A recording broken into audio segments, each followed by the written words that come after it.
What's up, YouTube? I hope everybody is having a great day.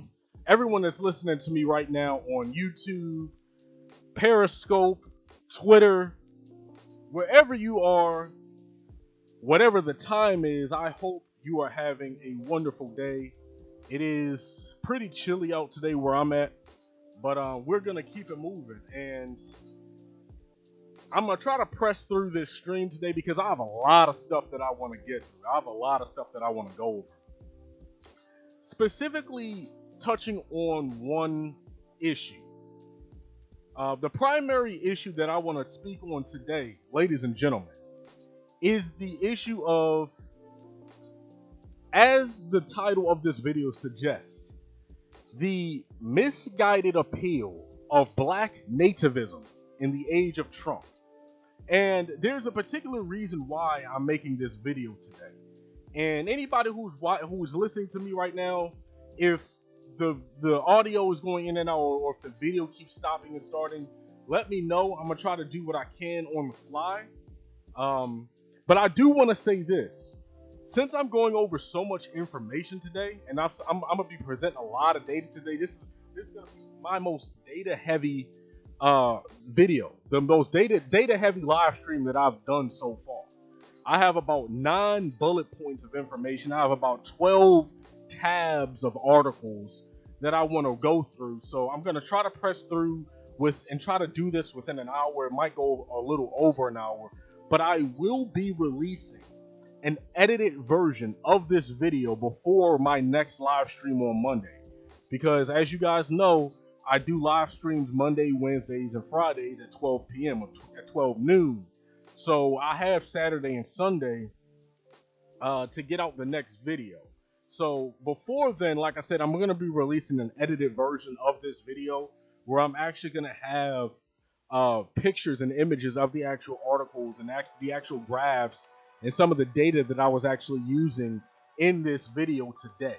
So that's important information, just in case like I rush over something, or you don't hear me that clearly when I mention something, just know that there will be an edited video breaking down, or at least showing some of the articles that I was pulling my ideas from and pulling my information from. So let's get started. And like I said, like this and share it. If you're listening right now, I'm going to keep mentioning that at different points in time during this video, because this is something that more black people, I think, need to be aware of the various angles and various arguments that one can make about the immigration issue as it currently is being talked about right now in this country. So there are a few reasons why I'm making this video. Number one, after that Camila Cabello, it wasn't really a speech or that statement that she gave at the Grammys about Dreamers Building America, I knew, there would be a certain crowd of people online who would take that video or a clip of that video from the Grammys. They would take it and run with it. I knew it was going to happen, and lo and behold, it has happened. So I knew that there was going to be a continuation of the dominance of the black nativist logic in this discussion around immigration. I knew that was going to continue to fuel the fans of that flame. Okay, so I knew I was going to have to make this video, and honestly, this issue has been weighing on my soul. It's been weighing on my spirit for a long time now. So this video is really a long time coming, honestly. And honestly, like, people were right to check her on that. Slaves built this country. Forced labor from Africa built this country. So, people were right to correct her in that. But, it's also, it also can't be used to over extrapolate and try to make points that really people are trying to force on the issue. But then too, like I said, there's another reason why I'm making this video. And like I said a second ago, it is the domination of nativist rhetoric, okay, within certain black spaces. Not all black commentators, but certainly some black commentators within the alternative media, if you want to call them that, who talk about the immigration issue, I believe, in a misleading and misguided fashion.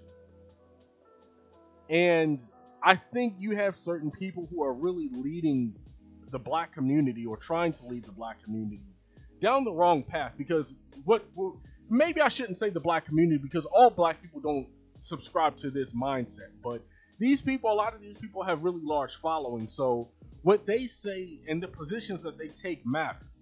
You know what I'm saying? Because they have the ability to influence tens of thousands of voices online. So, it's important that we have different opinions that are put out there. But then too, lastly, I'm making this video because the whole point of this video is to explain why the black nativist rhetoric, and I'm going to explain in a second what nativism is, but it's to explain why that rhetoric is misguided and lacks context in the online discussion around immigration. And this video serves as a much needed pushback against a lot of generalized assumptions.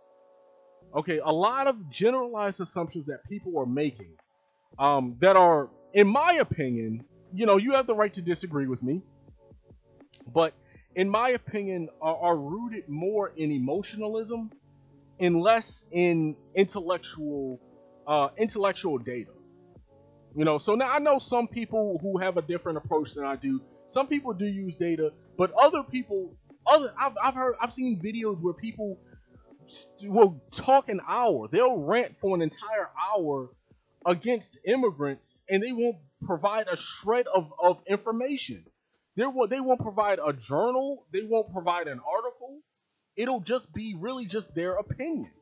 And look, some people are cool with that, but I call my website, my blog, Black and Intellectual for a reason. The reason why I ran with the name Black and Intellectual is because I wanted to add an intellectual, a data-driven approach to the arguments that I make. It doesn't mean that every argument that I make will be backed by 10, 20 different articles. journals, in 10, 20 different journals. I do have my opinions. Okay, but at least when it comes to topics like this, and other topics like topics in the criminal justice system, topics around climate change, which I haven't talked about enough. That's something else that I want to talk about a lot more. But I'm researching that because I want to research issues before I talk about them. And that's something I've noticed. That's something I feel like a lot of people aren't doing. A lot of people are making videos. A lot of people have large followings, and they can kind of get online and just rant for 2-3 hours. And the people who follow them and the people who subscribe to them are cool with that. And I want to have a different approach. I want to have at least when you're listening to something that I say, you know that I'm not just pulling my opinions out of my butt. You know what I'm saying? You know that I'm not just giving you anecdotal, generalized beliefs about a particular issue that affects millions of people. Okay, I'm trying to have some sort of, at least trying to have some sort of intellectual rationale behind my rhetoric. Okay, so that's why I call my blog, Black and Intellectual. That's why I call, my little platform. It's not a big platform, but my little thing that I have going on here, that's why I call it Black and Intellectual. So just so you know. So what is nativism? First, we really have to define the meaning of this term, because I'm going to be using the phrase Black nativist and Black nativism and Black nativist rhetoric and Black nativist ideology. I'm going to be using that a lot throughout this video. Okay, so it's important that we properly define what this is and what exactly I'm talking about so that we aren't lost in this discussion. So, in the edited video that I will release about this, you will see the actual article that I'm referring to. And I really forgot to do this before I went live, but because like I said, I have 12 different articles, 12 different tabs, like up on my screen right now that I'm looking at. So I will provide a link, in the description box about this particular article. But this article is from The Atlantic. Okay, theatlantic.com. And you can go to Google if you want to follow along. Just type in The Atlantic, and the title of the article is "What is a Nativist? And is Donald Trump one of them?" And the article is from April 11th, 2017. So, it came out last year. So I'm going to read a few paragraphs of this article just to sort of lay an ideological foundation down for you guys. So to understand the ideas shaping the Trump administration, the political scientist Cass Mudd, and I might be pronouncing his last name, but I'm rolling with that, once told me, you have to understand populism, authoritarianism, and nativism because Donald Trump, quote, fires on all three cylinders, end quote. I've previously explored the definitions of populism and authoritarianism, but what is nativism? How is it different from nationalism and patriotism? Words that the alleged nativists themselves typically use to describe their ideology. Is Trump, the man who just ordered airstrikes against a foreign leader for attacking people in a foreign country, really a nativist? And why, when it would seem to raise valid questions about the rights of natives versus non-natives, does nativism have such negative associations? So then it poses the question, continuing down further, what is a nativist? There's a reason the word nativism appears regularly in U.S. media and not elsewhere. According to Mudd, a professor at the University of Georgia, nativism is an almost exclusively American concept that is rarely discussed in Western Europe.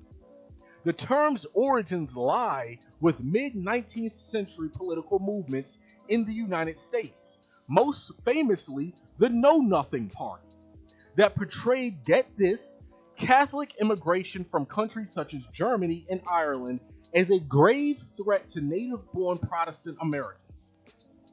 Never mind that the Protestant, quote, natives were themselves migrants relative to another native population. They're talking about Native Americans. Nativism arose in a natural place, a nation constructed through a wave or through waves of immigration and backlashes to immigration, where the meaning of, quote, native is always evolving. Let me repeat that. Nativism arose in a natural place. A nation constructed through waves of migration and backlashes to migration, where the meaning of native is always evolving. Continuing down further to the next paragraph, Europeans tend to talk about, quote, ultranationalism and, quote, xenophobia or racism rather than nativism, said Mudd, who is Dutch. But this language, in his view, doesn't fully capture the phenomenon, which, quote, isn't just a prejudice against non-natives, but also a view on how a state should be structured. I briefly mentioned this article, okay, in the last live stream that I did on Wednesday. I brought up this article very briefly, and hold on, I'm retweeting. I'm sharing my Twitter link to the video, or not Twitter, YouTube. Okay, there we go. Yeah, I briefly mentioned this article on Wednesday. Okay, in relation to the racist immigration policy that the Republicans are trying to push, and I explained to black people that black people really have to be careful with this, because we're talking about an ideology that is rooted, first of all, it's rooted in anti-immigration, but most importantly, it's rooted in anti-blackness. Continuing with the article though, nativism, Mudd told me, is, quote, xenophobic nationalism. It is an ideology that wants congruence of state and nation, the political and the cultural unit. It wants one state for every nation and one nation for every state. It perceives all non-natives as threatening. But the non-native is not the only people. It can also be ideas. Nativism is most appealing during periods when people feel the harmony between the state and the nation is disappearing. Eric Kaufman, a political scientist at the University of London's Birkbeck College, calls nativism, quote, a crude term and prefers something more precise, quote, majority ethnic nationalism, which applies to people who consider themselves native to or settlers of a country and want to protect their, quote, demographic predominance in that territory. So do y'all understand this? Match up what I just said in terms of my definition or in terms of the definition of nativism from this Atlantic article. Match that up with some of the things you're hearing. Some people who, they don't apply this term to themselves, but people who I am calling black natives. Match this up with what they say about immigrants in the immigrant community. And it's almost identical. So understand that when I'm talking about nativists, I'm talking about people who view their place in America, okay, as black people, as being opposed to or other than other groups of disadvantaged people. Now, some people will say, okay, well, I don't really have a problem with that. The issue is this. The issue is you have to be mindful of the people the groups of people you are aligning yourself with. Nativism in America, and if you do more research into nativism, you find that it's rooted in white supremacy. When you really break it down, historically, a lot of nativists were essentially people who didn't like competition from other non-Anglo-Saxon white Protestants. You know, they didn't want like the article says, they didn't want competition from Catholics. They didn't want competition from Irish. They didn't want competition from Jews. They didn't want competition from Italians, and they didn't want competition from black people. In my research between Wednesday and today, and building my argument for this live stream, there was so much evidence that I just had to leave out.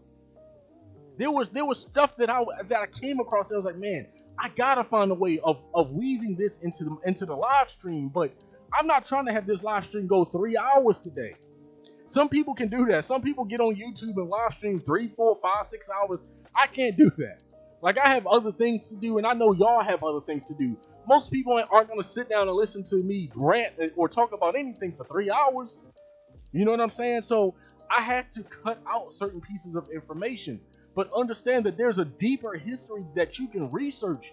Hours. You can spend hours researching the history of nativism in the United States and how it has been opposed to all groups of non-white people, and even some white people. Like you've had nativist sentiments against other groups of Europeans, European on European nativism. But I will explain along the course of this video. I will explain even more so my justification, like the reason why I pump my brakes when it comes to nativist mentalities and nativist ideologies and anti-immigrant ideologies in the black space. There's a reason I pump my brakes, and there's a reason I give my support to DACA recipients and dreamers and things like that. Okay, and I'm going to explain how we can do all things, black people. We can advocate for issues in the black community, as well as not co-signing and talking about how 800,000 or more millions of people shouldn't be kicked out of the country, people who have been living here since they were children. But I'm going to continue. Let's go over some of the arguments about against immigrants. So before I really get into some of the data, let's go over some of the arguments made against immigrants. I hear people making the same generalized arguments against undocumented immigrants. And strangely enough, I'm like to this day shocked about this. Like I continue to be shocked by how some of these arguments that people make against undocumented immigrants are similar to the arguments that racist white people make against us. Anecdotal stories about racist Latinos, racist Asians, Africans who don't like black Americans. Yet we get angry. We, black people, black Americans, y'all feel me on this. We get pissed off and flip out when the alt-right, the alt-light, and Fox News and all of the black collaborators on CNN, MSNBC, and I'm not talking about black commentators in general. You have black commentators in the mainstream media, then you have the black collaborators. Okay, the right wing. Some people say coon. I don't like using that term because it's a racially loaded term. But yeah, you have these black collaborators. You have people who use violence in Chicago as representative of the entire black community in America. We all know this. And we get upset when they do this. We get upset when they say, well, why are you guys talking about black on black crime? I mean, why are you guys talking about police brutality? Why are you guys talking about state violence? Why are you guys talking about all this stuff that's happening in the criminal justice system to you? What about black on black crime? And we rightfully put them in their place when they do that mess. Because we understand that black violence in the community, or black on black crime in the community, is rooted in the lack of mobility, is rooted in the lack of economics, is rooted in poverty, it's rooted in racism. We know that there's a deeper reason for why that's going on in our community. We know that black people aren't shipping these guns into our communities. Black people don't manufacture the guns that other black people use to kill each other. We know that.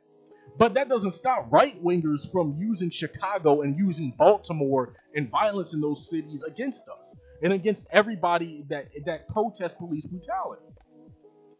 They do it. They do it again when it comes to the take a knee movement and what Colin Kaepernick is trying to do. Why are you taking a knee? What about black on black crime? Why don't you take a knee for black violence?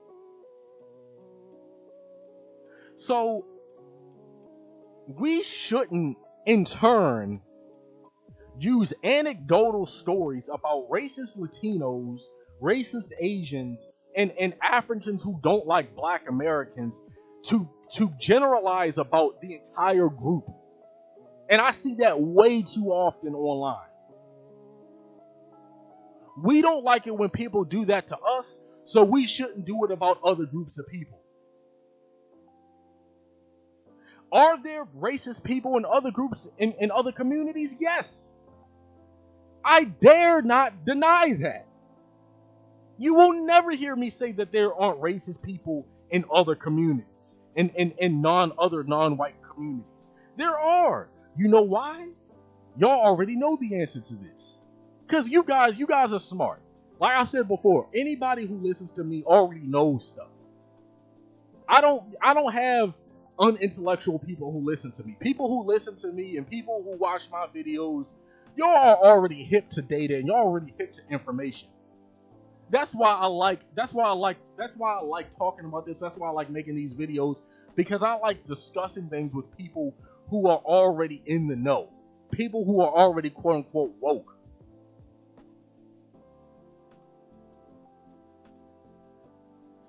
Okay, so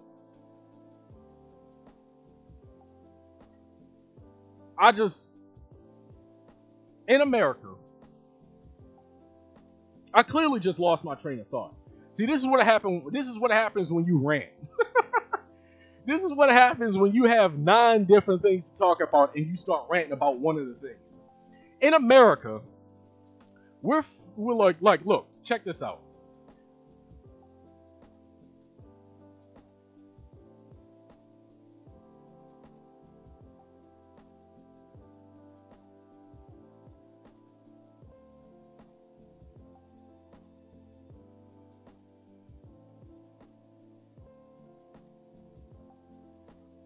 There's another argument.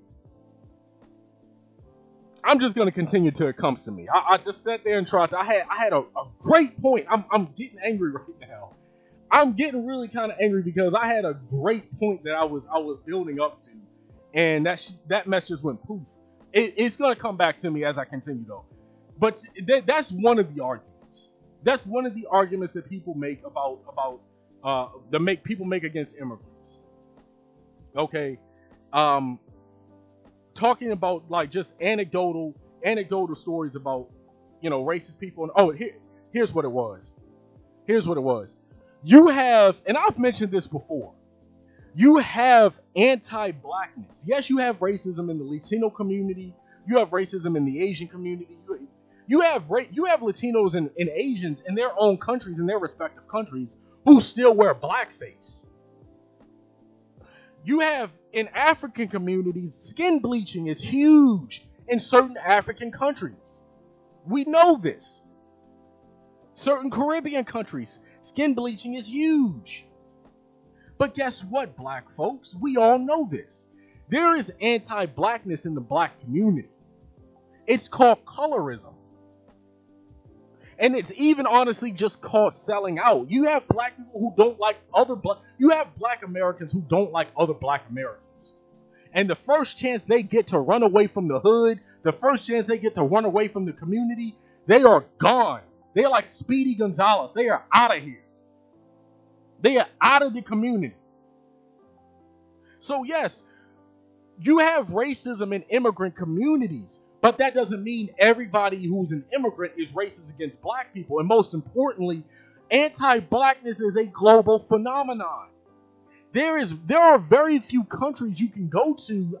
There are only a handful of countries you can really go to where you won't find anti-blackness. If there are a lot of black people in a particular country, and there are a lot of white people in that country too, I guarantee you there is going to be a caste system where those white people, whether they are a majority or a minority, are going to be at the top, and the black people are going to be at the bottom. Because that has been the colonial dynamic. That has been the capitalistic dynamic for over 100 years now, since slavery and since colonial imperialism. Anti-blackness is everywhere. So because of that, does that mean that we're not going to associate with anybody? We're just going to say F everybody because of anti-blackness in certain communities? No, that doesn't make any sense. So I'm a digress on that because I'm 30 minutes in now and I want to continue. I have 9 things that I want to get over. It's 9 things that I want to talk about. So then too, another argument that you hear made against immigrants. You hear a lot of people say, in America, we're fighting over resources and our resources are limited. I've heard this on Facebook. I've heard this on Twitter. I've heard this on YouTube. I hear this all over the place. So we shouldn't speak on immigrant issues because that's putting us in a weak position. Here's the thing. Undocumented immigrants don't even have access to many government programs that Black Americans have access to. A lot of people who are making this argument that undocumented immigrants are somehow taking something from Black people, they kind of just gloss over this.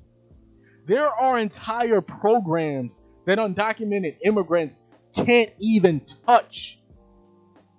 Yet in a lot of cases, they are actually paying taxes into these programs.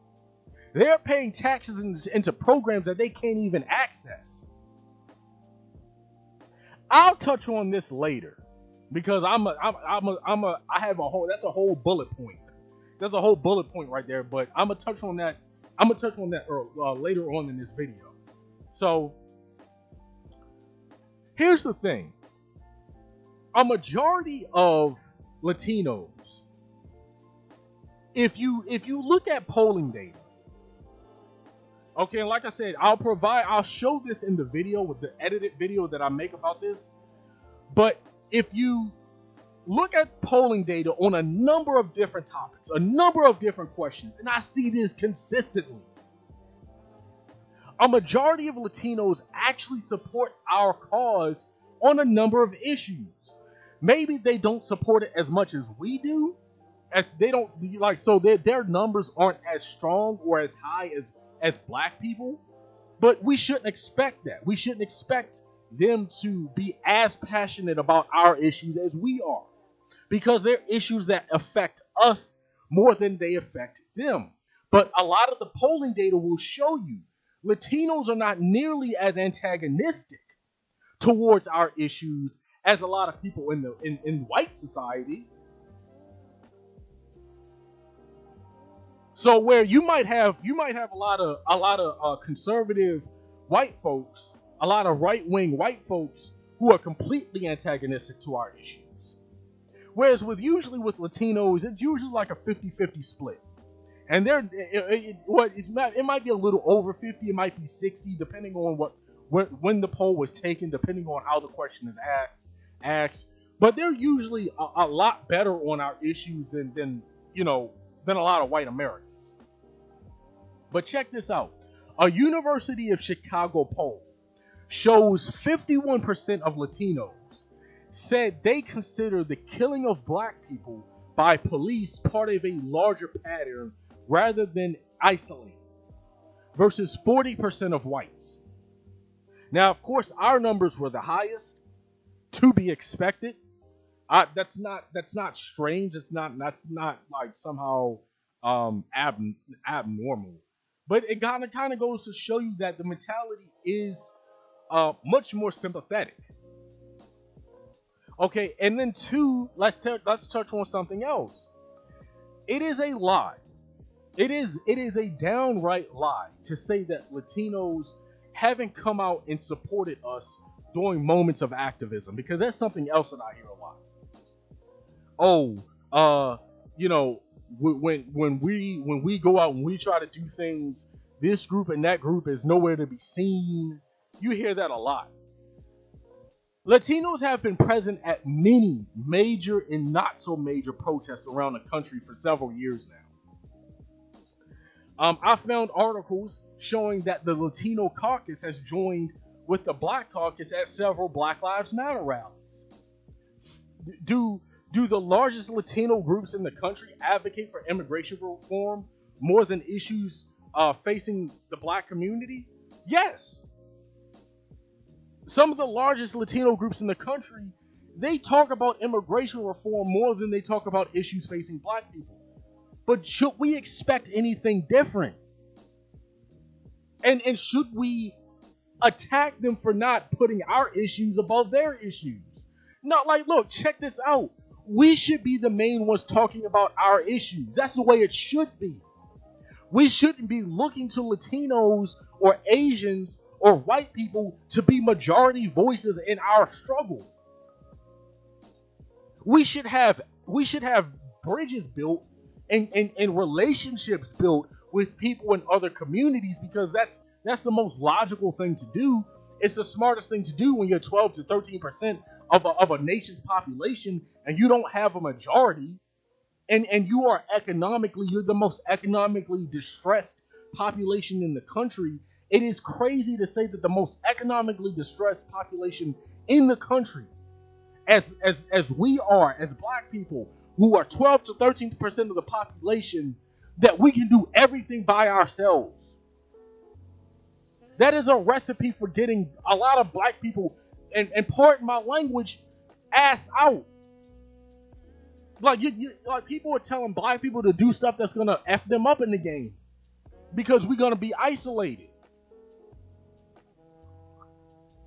So I don't blame Latinos for focusing on illegal immigrant or undocumented immigration reform more so than violence in the Black community and state violence in the Black community. I don't blame them for that. Why? Because I also think that Black people, we need to be talking about our issues more. And listen to this. We can't attack other groups of people for not speaking on our issues more, when, check this out, most of these Black folks out here aren't talking about Black issues either. How many Black people do you know, for all the Black people listening to this right now, how many Black people do you know are putting in work in the community? How many Black people do you know are trying to get platforms off the ground, like I am and like other people are? Other Black progressives and other Black people in the community who are trying to build their own thing. How many Black people do you know who are actually trying to do that and actually are trying to prop up other Black voices and shed light on problems in our community? We aren't doing that well enough ourselves. But I digress. Of course, we should expect other groups to put our issues, or we shouldn't expect other groups to put our issues above the issues that hurt them the most, purely because they're Black issues. That's what I said a second ago. No group operates this way. No group in any country around the world puts the issues of other groups above the issues that impact them the most. But that doesn't stop other groups of people from having trade agreements and B2B, business to business agreements with other groups, and A to A, activist to activist associations with other groups. You have to be able to multitask. You have to be able to have allies and talk about issues that are affecting your community the most, so that we're not neglecting other disadvantaged groups, and we're certainly not aligning ourselves with white supremacists, who are also aligned with other disadvantaged groups. But at the same time, we are talking about our issues. And honestly, the reason why I think, and I don't have this listed here, I wanted to bring this up. The reason why I think so many people get upset about Black people talking about, or Black people advocating for immigration reform and immigrant issues, is because there is a very bad history of a lot of black politicians, a lot of politically correct black politicians who have ignored the black community. Okay, that has gone on. So people who I am calling black nativists, they do kind of have a point that certain people ignore black issues, and they use sort of like this catch-all of people of color. That does happen, okay, and that has happened a lot in the past. But again, we have to be careful and we have to be mindful about the groups of people that we are aligning ourselves with. And we have to be mindful of our rhetoric.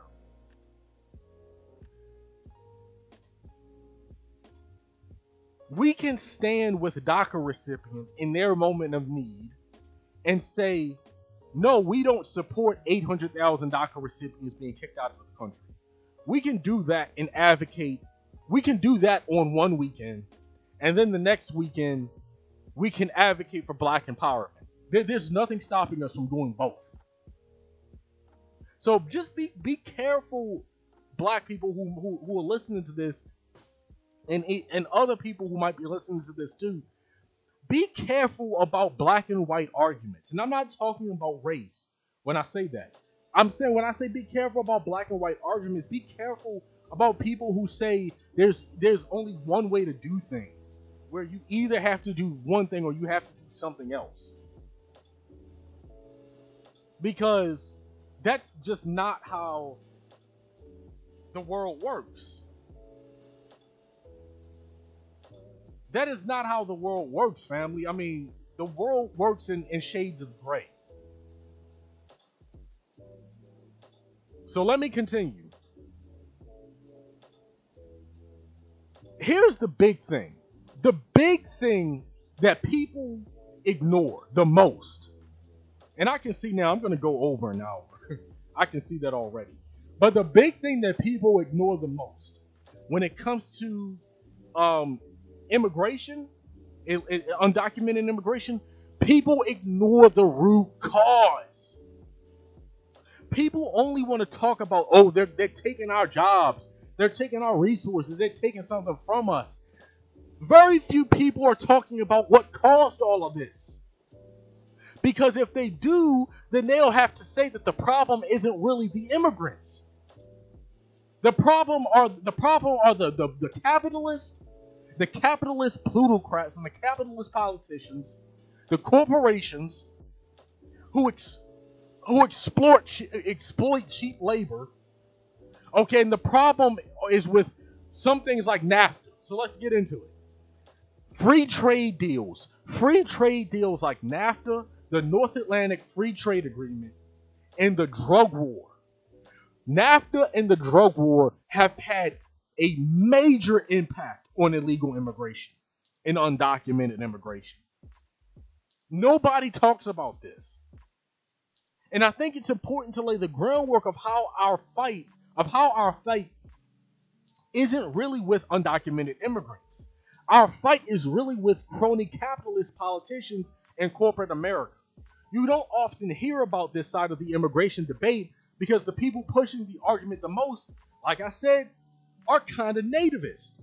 And they want to demagogue about illegals coming and taking our jobs and making life harder for black Americans. The Donald Trump types don't tell you about the role that free trade deals have played in fueling illegal immigration because they're in bed with a lot of these corporate entities. So I'm going to stop the music right quick because I want to play this video for you guys. It's only like a minute long. It is not a long video, and listen to this now.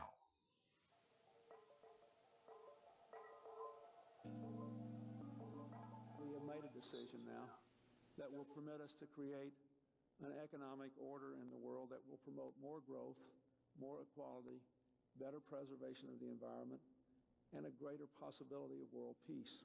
The initiation of NAFTA in 1994, pushed under the guise of a free trade partnership with Mexico that would bolster the economy and curb immigration, did just the opposite.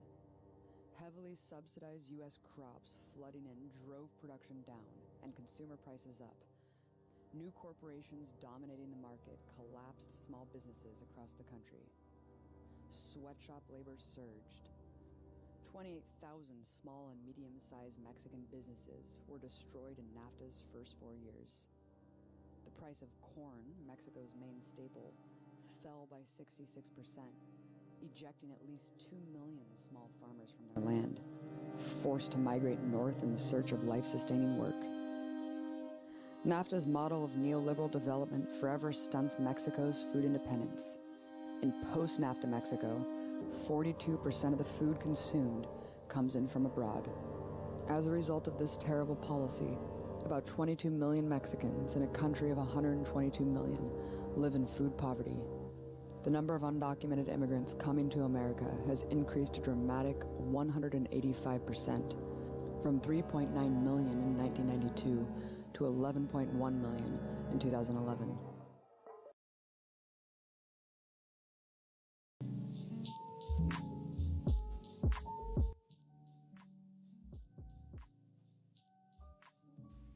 All right, so y'all heard that, and when I make the edited video, I'm gonna actually put that video in the edited version of this video, so you'll actually be able to see the video.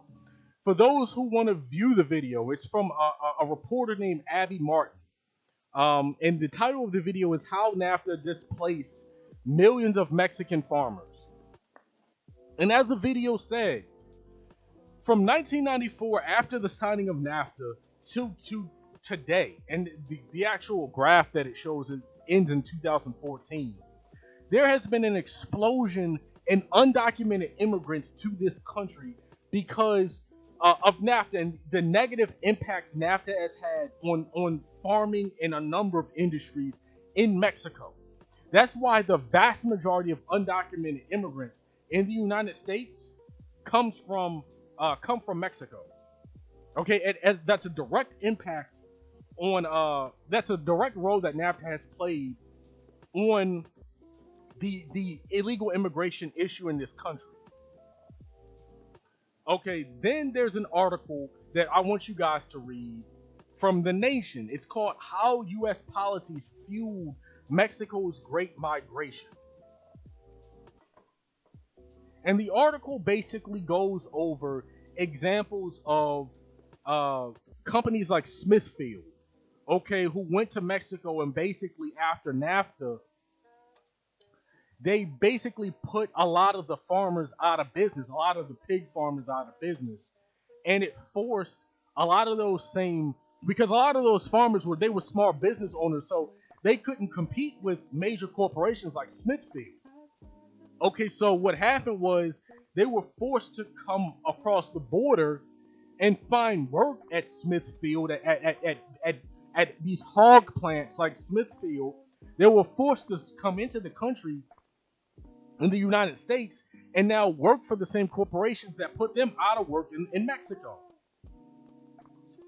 So before you demagogue about illegal immigration, understand that it's not really them we should be attacking.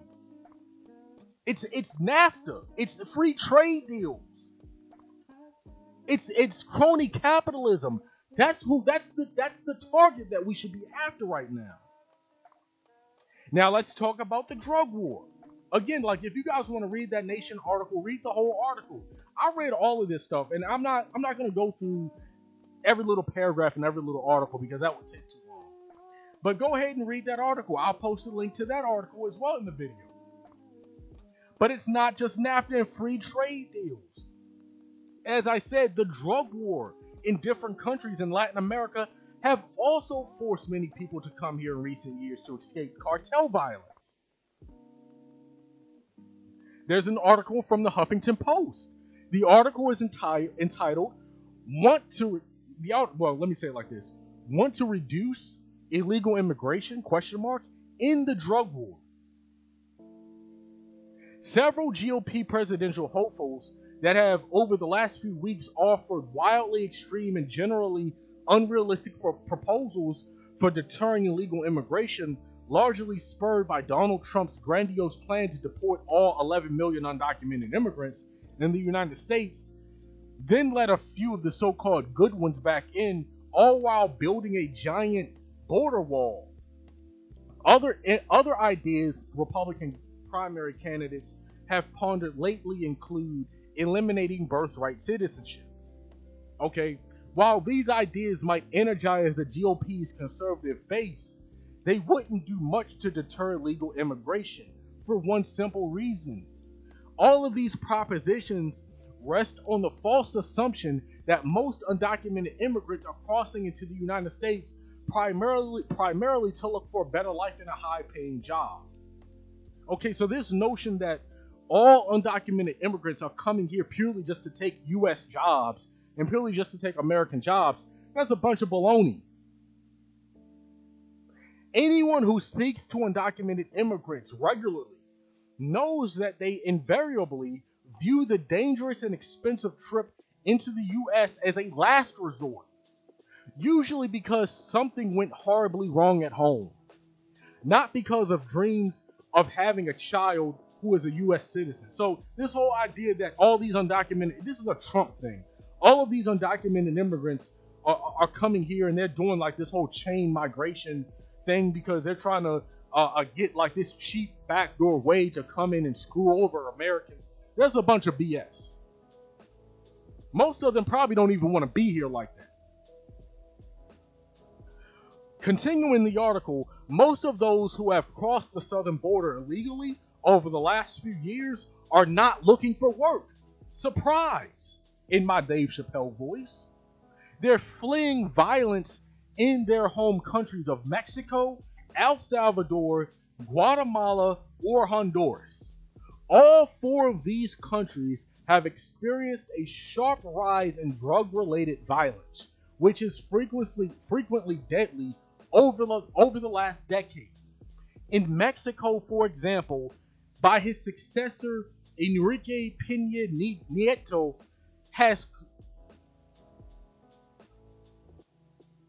it's saying that Nieto has cost more than 100,000 lives, according to some estimates. They're talking about the drug war. For the last 5 years, Mexico, El Salvador, Guatemala, and Honduras have topped the list of countries from which the United States receives the most asylum applications, and in the last year alone, the number totaled nearly 120,000 people.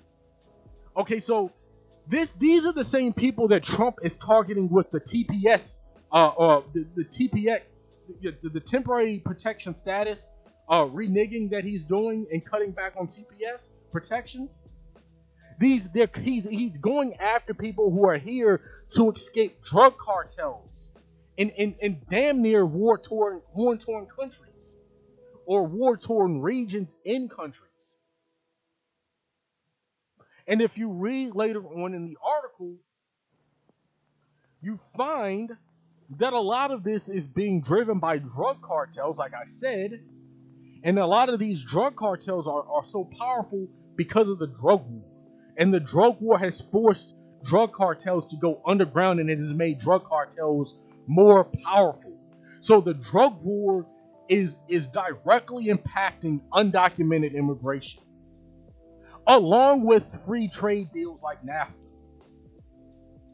So before you demagogue about illegal immigrants, before you demagogue about undocumented immigrants, understand why they're here first.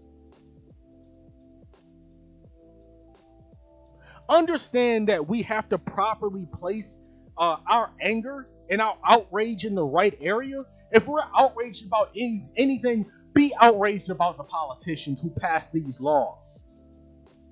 Be outraged about the politicians who pass free trade deals like NAFTA.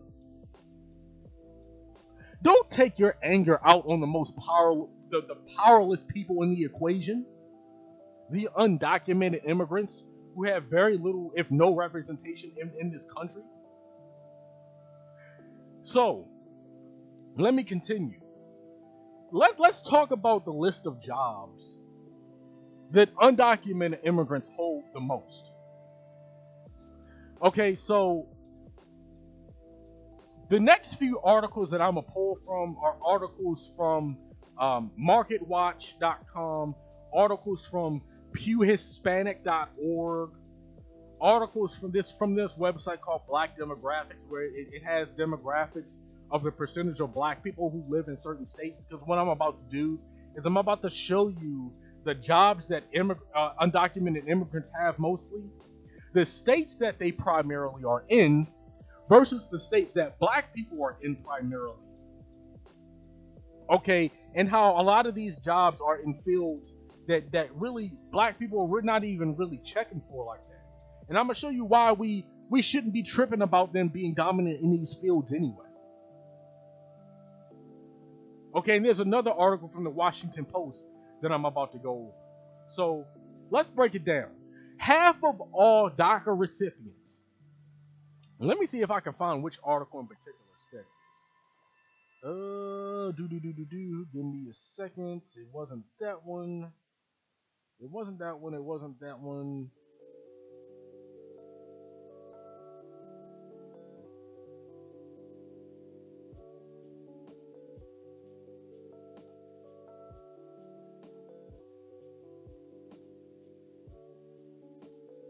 Hold on one second. Hold on one second, family. I'm looking for something. I'm searching for something right now. Okay, I might not have. See, like this is what I said. I use so many articles. I pulled up at least about 20, 25 different articles in preparation for making this video. And some articles I saved, and it's part of the 12 tabs that I have in front of me, the 12 tabs that I mentioned earlier in this video. And some of them I didn't save. So I'm actually going to have to find the article that I found this from. But I'm just going to continue with my notes. Half of all DACA recipients, this will be in the edited video because I will, trust me, black family, and anybody else, you know, who's listening to this video, I will have a screen cap of the article that I'm referencing when I make the edited video. Okay, half of all DACA recipients who live in let me start over.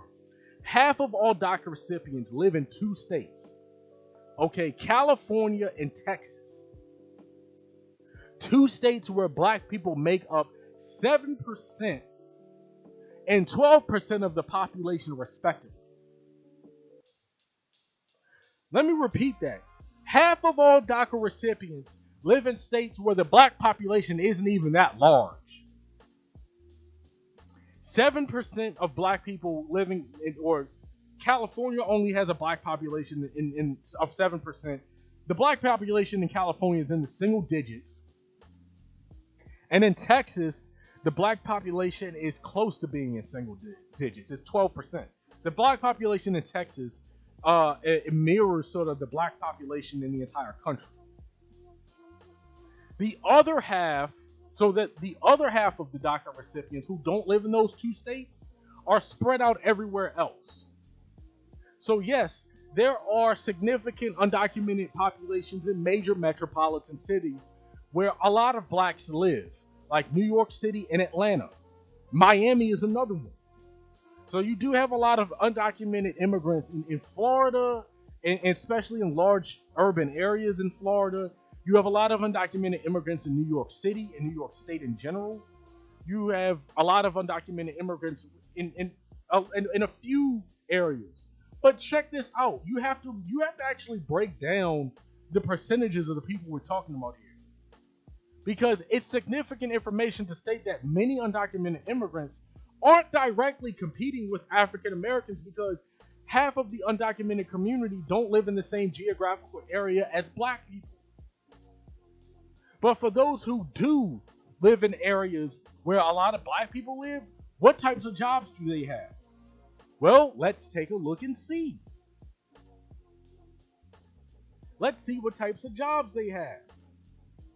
So this is from MarketWatch. The title of the article is Undocumented Immigrants are most likely to work in these jobs. This is from an article from March of 2017. And it has a chart. Okay, it has a chart, and like I said, I'll put this in the video because you can't see it in the live stream. The jobs in which workers are most likely to be immigrants.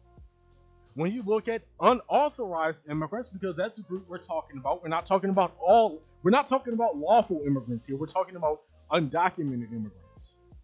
The largest fields we're talking about plasterers and stucco masons. 36% of people in that field are undocumented immigrants. Miscellaneous agricultural workers, 30%. Drywall and ceiling tile installers, 31%. But then you have other fields where the numbers are really small. Taxi drivers and chauffeurs, 7%. Okay, and that's one article. Let me see here. Hold on one second.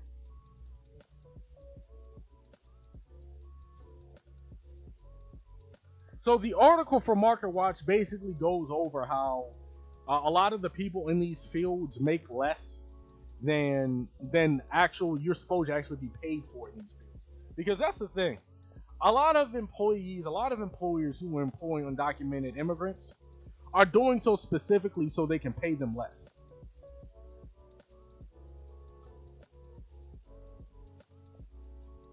So it's a way of undercutting the job market. Okay, but then you have other bits of information that I want to bring up.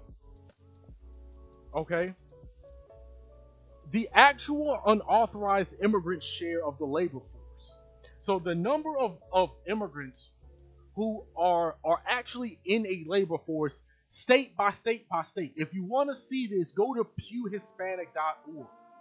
I'm gonna post a link to this data. This is good data right here. If you break it down by state, the actual share of unauthorized immigrants in the labor force by state, okay, as of 2014, if you look at the states with the largest black populations, the numbers of undocumented immigrants in the labor force is often under 6%. So let's look at this. Let's check this out. As of 2014, in Alabama, large black population, the number of unauthorized immigrants in the labor force is 1.8%. That means all of the black people in Alabama, you're competing against 1.8% of unauthorized immigrants. And like I said, they primarily work in a handful of fields.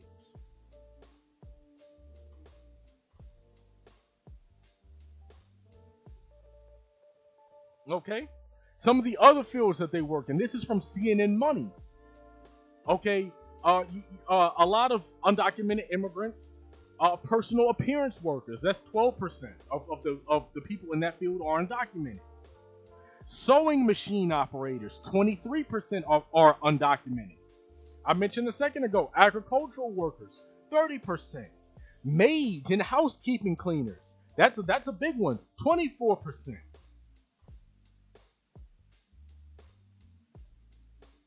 You have other agricultural products. People who make agricultural products. 28% of the people in that field are undocumented. But look at the states, though. Let's look at another state. Let's look at the big one, the one where you have a lot of black people in New York.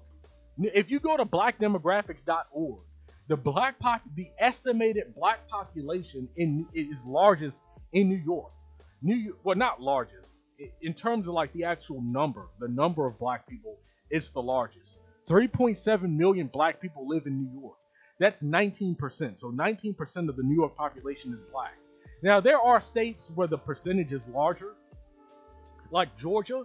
Georgia, 33% of the people in Georgia are black, but that's 3.4 million. So let's look at New York and let's look at Georgia. I'm just going to use these two examples.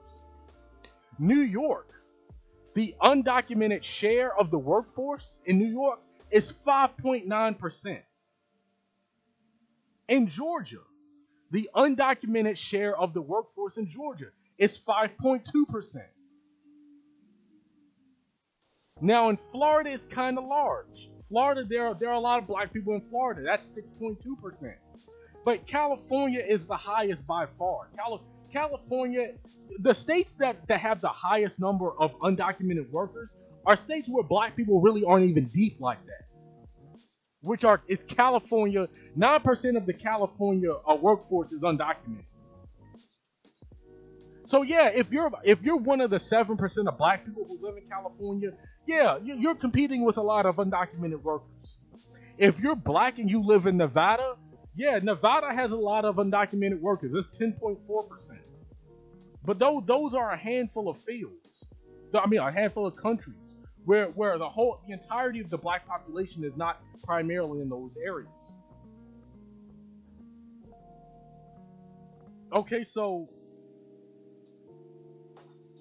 if that's not clear enough for you, here's another article from the Washington Post.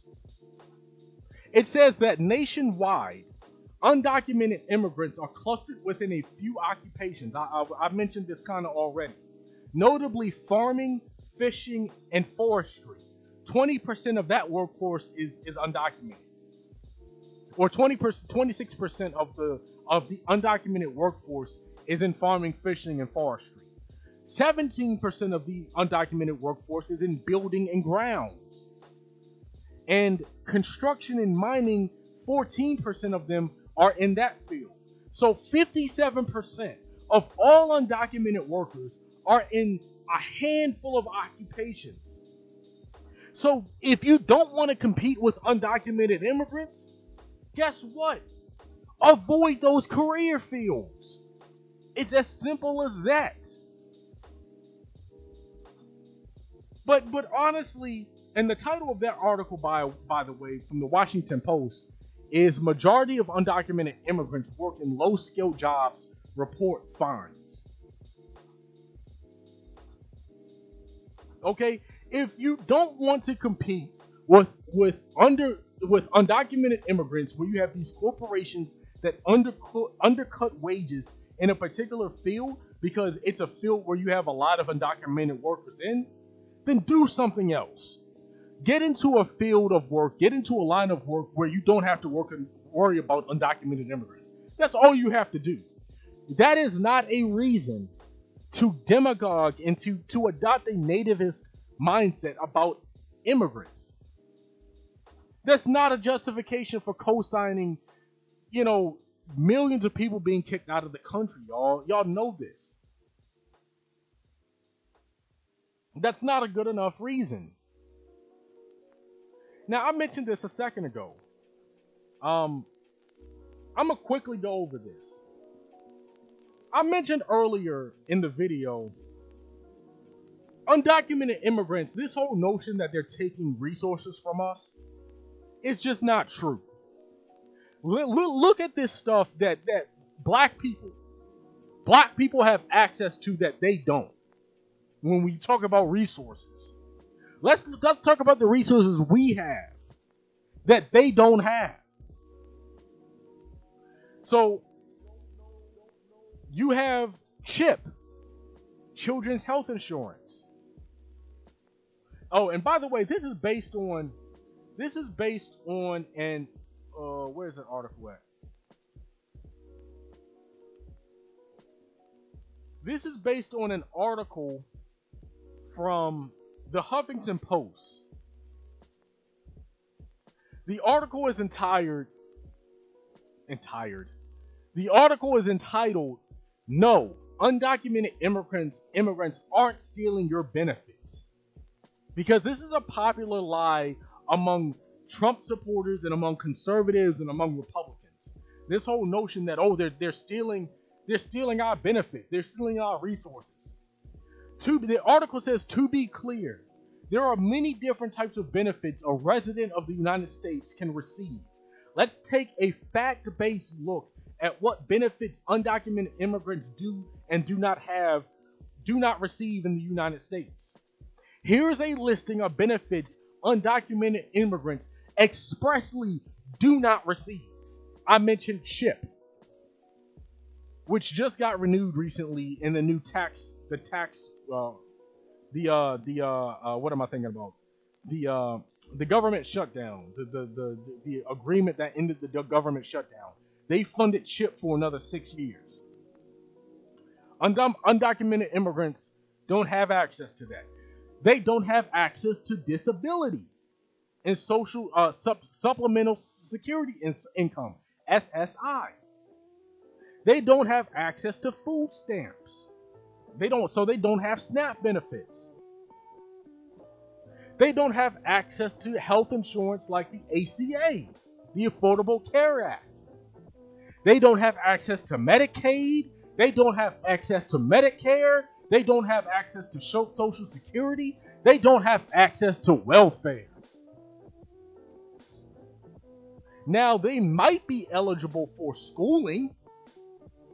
They might be eligible for emergency medical care, like ER visits.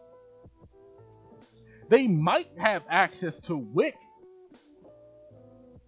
so supplemental nutritional programs for women, infants, and children. They might have access to WIC.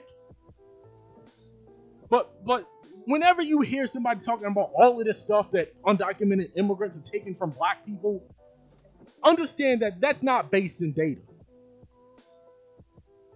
Because there's a whole list of stuff that we have that they don't even have access to. There's resources that we have access to that they do not. I'm just putting that out there because a lot of people might not know that.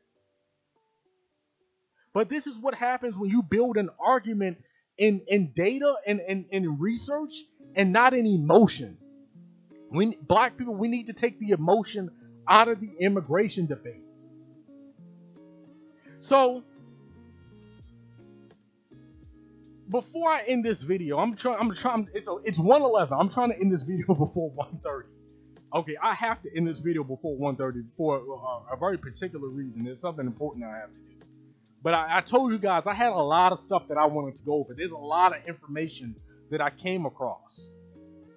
You guys want to know the biggest threat to black job security? Do you really want to know? Guess what? It's not undocumented immigrants. I'm gonna let people. I'm gonna stop for a second and let people think about this. What do you think? What do you think the biggest threat to black labor is? A lot of people ain't gonna think about this. The biggest threat to black job security coming down the road is artificial intelligence. The biggest threat to job security for black people, short term and even long term, is automation.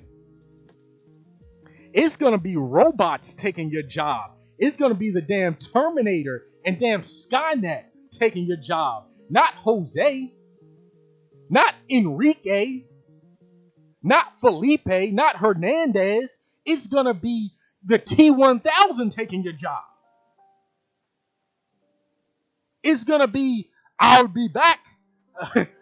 I'm joking. I'm joking. It's not really going to be Terminators. I'm joking when I'm joking on what I'm saying. That it's not going to be Terminators. It's not going to be Skynet. But it will be automation. An article from MarketWatch from December 4th of 2017 says automation could impact 375 million jobs by 2030.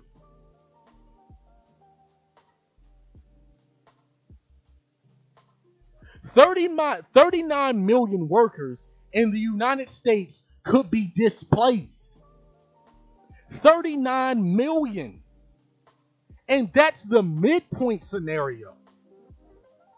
So that's only half the story. That's only when you're halfway there, it could be 39 million.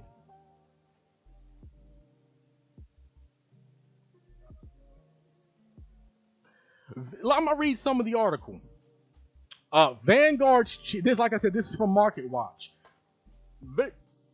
Vanguard's chief global economist called the most important trend of his lifetime. He called it the most important trend of his lifetime. Nobel Prize winning economist Robert Shiller said it was the single most worrisome issue about the economy's prospects going forward. Everywhere analysts are watching the rise of automation, robotics, and artificial intelligence for the impact they could have on the global economy. But even with that level of interest, people may not realize just how widespread the impact of these intertwined trends could be. According to a new study by McKinsey and Company, the fallout of this issue could be tremendous, with tens of millions of jobs impacted worldwide in the coming years. Quote, major transitions lie ahead that could match or even exceed the scale of historical shifts out of agriculture and manufacturing. Our scenario suggests that by 2030, 75 million to 375 million workers, which represents 3 to 14% of the global workforce, will need to switch occupational categories. Moreover, all workers will need to adapt as their occupations evolve alongside increasingly capable machines. The report suggested that in 60% of occupations, 30% of the job's work activities could be automated in coming years. Such forecasts sound devastating for workers, but McKinsey suggested that the real story was jobs being changed as opposed to their simply being lost. So understand what's going on here, black people. Understand that even if you listen to a lot of black nativists, even if every single undocumented, if Donald Trump had his way, if Stephen Miller had his way, if they implemented this white supremacist immigration policy and they had their way and every single undocumented immigrant was kicked out of the country, guess what, black people? You're still going to lose more jobs in the future. You're going to lose your jobs to the Terminator. That's who's going to take your job. You could have your way. You could say, okay, yeah, I'm gonna co-sign what's going on right now with the Trump administration. I'm gonna get behind building the wall, which, as I don't know why any black person would co-sign that, but I'm gonna get behind the building of the wall. I'm gonna get behind all this stuff because I want all of these immigrants out of the country. I don't want more immigrants coming into the country because I'm losing jobs. I'm losing resources. Guess what? That's still gonna happen anyway. So fear mongering and demagoguing about the immigration issue in the long run is not even gonna help us. Black nativism is not going to help us. Especially if you are taking especially if you're black and you're taking an antagonistic approach to other black people and Africans and Haitians.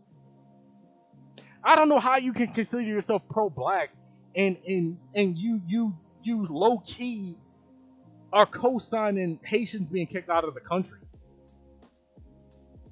But people want to talk about the Haitian Revolution. They want to talk about the Haitian Revolution in one voice, in one vein, and then be silent about what's going on to Haitians and what's being said about Haitians by this administration. That's not fair, black people. That's not right. And that's kind of hypocritical. And this is just one, like I said, you can go to Google right now and find a ton of articles about automation. There are lots of articles about that. Okay, but I want to continue. Like I said, I gotta be done by 1:30. It's 1:18. Like, I'm running out of time. I'm ranting right now, like, because I'm really getting into this. I only have 2 bullet points left. What, and this is to the black nativists, what are you really suggesting? Like honestly, like once we get past all of the emotion, all of the they're not in it with us, they don't support us, they're taking our jobs, what are we really talking about at the end of the day? I said this already in the video. Too much of this discussion is not based in data. It's based in emotion. There are a lot of people making emotional arguments. I've laid out to you that they're not in jobs, mostly that they're in a handful of jobs. So we're not really losing that much. I mean, yeah, if you're a black person that lives in a state where there are a lot of undocumented immigrants, and you're trying to get into one of the fields where they are dominant, yes, you're losing out. And there is an economic argument to be made there. So if you're a black Mason, and I'm not talking about the fraternity, I'm not talking about Freemasons, I'm talking about Masons, like people who work with bricks. Okay, if you're a black Mason and you live in California, or you live in Nevada, or you live in Florida, yeah, you're competing with undocumented immigrants. And I feel for you. But understand that the loudest voices that are opposed to undocumented immigrants in this country, the white supremacists, they have a thoroughly racist agenda. They are not pushing their racist rhetoric with the ultimate goal of helping black people. So why are all these so-called anti-racists in the black space pushing a nativist mindset that makes them parallel with white supremacy? That's a question we all need to be asking ourselves.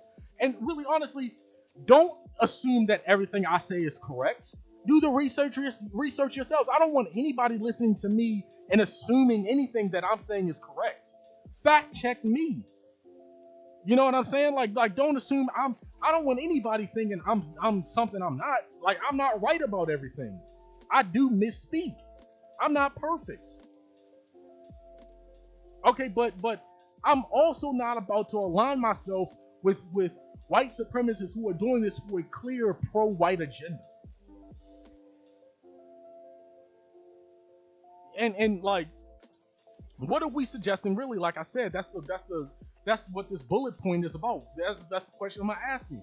Are we really saying that we're about to co-sign 800,000 to 11 million undocumented immigrants being rounded up, which actually they currently are? One of the things that I wanted to go over in this video that I just decided to leave out because it would be too much information and this video would go on too long. One of the things that I wanted to talk about is what's happening now with ICE, the immigration police, and how immigrants are being rounded up. They're literally being rounded up and put into damn near internment camps. I'm not even going into that in this video because I don't have the time to. I might have to save that for another live stream. So what are we saying, black people? Are we saying that we co-sign this? Are we gonna say we're getting behind the internment camps now? We're getting behind, we're pro-ICE now? Is that what we're saying? What are we suggesting, really? We're not because I'm not in this camp. Like, that's the whole point of me making this video. I'm not in this camp. I'm talking about the other people who are in that camp, the black nativist camp. What are you suggesting, really? Are you suggesting, let's stop talking around the issue. Are you suggesting that black people should co-sign DACA recipients being rounded up by ICE agents and put into internment camps and being forced to work in camps and ICE facilities? Are we endorsing DACA families, people who have been here since they were kids and they have lives here, they have families here, they don't know people in Mexico, they don't know people in El Salvador, they don't know people in Honduras? Are we co-signing the breaking up of families like they did to us during slavery? Is that the position we're taking now? It's not the position I'm taking, because I refuse to be aligned with white supremacists. Whether you guys realize it or not, you're kind of parallel to that right now. Nativism, I said in the beginning of this video, you can rewatch the video after I post it, or you can wait for the edited video to come out. Nativism is a lot of that is rooted in white supremacy, y'all. If you do the history, they used to do y'all know in the 10s and 20s, they used to lynch black people because they thought black people were aligning with immigrants from other communities, white immigrants from other communities, because there were black people who were getting up with white union people, and you had a coalition of white people and black people who were trying to get into unions, and they were, socialism was really big in this era, and anarchism was really big in this era, and you had a lot of immigrants white immigrants who were in those fields too with black people, with black Americans. Black people got lynched over that. You had white nativists lynching black people because of black people allying with white immigrants for better representation in the workforce. Look it up. Again, that's something else that I'm kind of just mentioning in passing. That's historical data that I came across when I was doing research for this video. I'm not going to elaborate on it, though. I'm going to let you guys do that research on that. So here's the last bullet point. I have 5 minutes left. What is really the solution? The solution is this. Black people, make yourself competitive. Understand that nothing will be given to us. The only thing that should be given to us, black people, is reparations, or our reparations. Because we are owed reparations. But in this current political climate, that ain't happening. Reparations is not happening right now. And it's not happening in the foreseeable future. Now, we should continue to make that argument because it's an ironclad argument and it's a strong argument, and I don't believe there are really many arguments against it. No good arguments anyway. But that's really the only thing that should be given to us. We are owed reparations. But outside of that, nothing is going to be given to us, really even including reparations, because that's not going to be given, like I just said. Nothing is going to be given to us. We are going to have to fight for everything that we want in this society. And that is what people are failing to realize. People are thinking that, it's like people think that if we get rid of the undocumented immigrants, then we won't have to compete against anybody. No, we're always going to have to compete against somebody. We're either going to be competing against undocumented immigrants, or we're going to be competing against Asians, or we're going to be competing against legal immigrants. We're going to be competing against white people. We are always competing. This is a global field that we are working with, and now globalization is a real thing. There is never going to be a field. Black people, we can't even control our own music. We can't even control hip-hop. And we made that. That's our shit, and we can't even control it.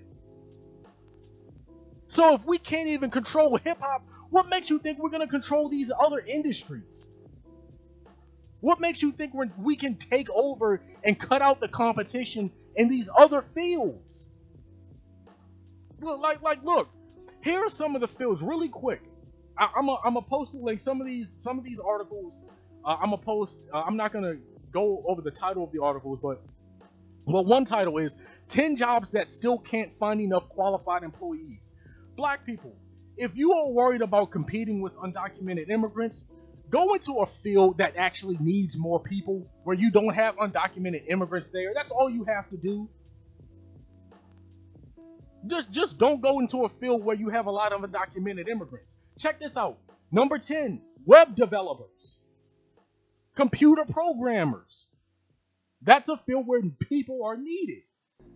You're not competing directly with undocumented immigrants. Computer analysts, industrial engineers, IT administrators, health and medical administrators, sales managers, marketing professionals, software developers, nurses, truck drivers. Well, I don't know. There might be some undocumented immigrants among truck drivers. But the point is, there are entire fields where people are needed. They need more people. Go into one of these fields. Why are we demagoguing about undocumented immigrants taking our jobs, and you talking about like 5 to 10 different fields? You know how many different industries and jobs there are in America? You have to make yourself competitive. And if you don't make yourself competitive, black people, we will be left behind. And we're not going to be left behind because of undocumented immigrants. We're going to be left behind because we didn't properly prepare ourselves. We didn't get the proper skills and the proper training necessary to be competitive in these fields. And we're going to be left behind. And some of these fields are high paying. You can make a ton of money as a web developer. You can make a ton of money as a software engineer. So learn how to code. That's what you need to be doing. Learn how to build some apps. Learn how to build a website. Make some money that way. There's all sorts of things that you can do. And that's all I'm going to say. It's 1:30. I'm going to end this video here. Follow me on Twitter @_BlackIntellect. Follow me on YouTube, Black and Intellectual on YouTube. Please like this video. Please share this video because we need to get other voices out there in this debate. There's more than one side to this argument. And I'm providing a piece of that, a small little piece of the other side to this debate, other side to this argument. Be on the lookout between now and Monday for the edited video that I will be posting on my YouTube channel, breaking down all of the articles that I talked about in this video. And most importantly, follow me at www.blackandintellectual.com. That is my blog. That is where all of my writings are. Okay, so black people, stay safe, stay strong, stay competitive, and let us move forward together.